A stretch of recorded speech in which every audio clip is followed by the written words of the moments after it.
Now we have some viewer mail. We have viewer mail? Yes, we do. I like viewer mail. If you would like me to answer your question, please send it to Doug@riskandrewardtv.org. I'd be happy to answer it. What do we have this week? This is from Randall in Anniston, Alabama, and he writes, I see Susie Orman tell people if they can afford things. Can you tell me if I can afford a $1,000 big screen TV for the Super Bowl? You better hurry up. I make $50,000 a year and my job is stable. I really want it, but I don't know if I should buy it. Well, okay, so this is a good question. In general, the rule of thumb is if you have to ask if you can afford it, you can't.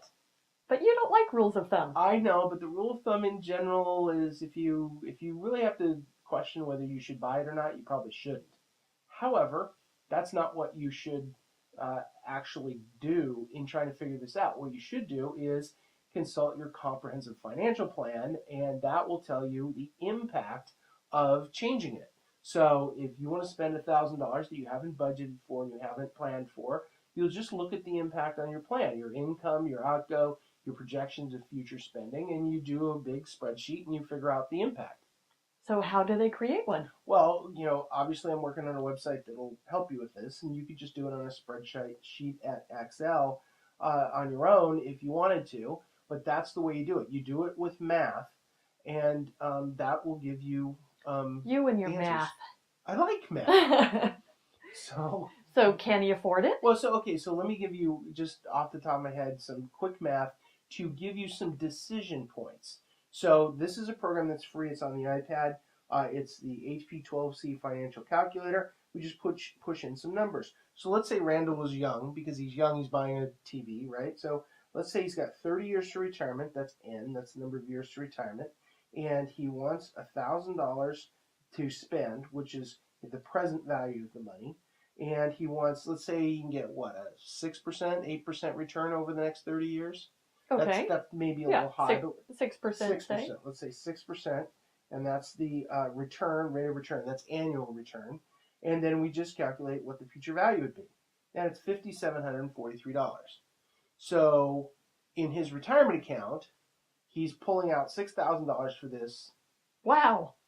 No, I don't want it. Well, so get a small screen TV. Well, so if instead of the big screen TV, he would have he stuck it in his 401k and he got a 6% return, then it would be $6,000 in his retirement account or a big screen TV. So that's how you frame a decision. A whole new way to look at things. Now, what if he got 8% return? We go to 8I, and then we calculate future value would be $10,000. So if he had an 8% return over 30 years on $1,000, turns 10 times the money. So it costs him 10 times his retirement account what he spends now on the big screen.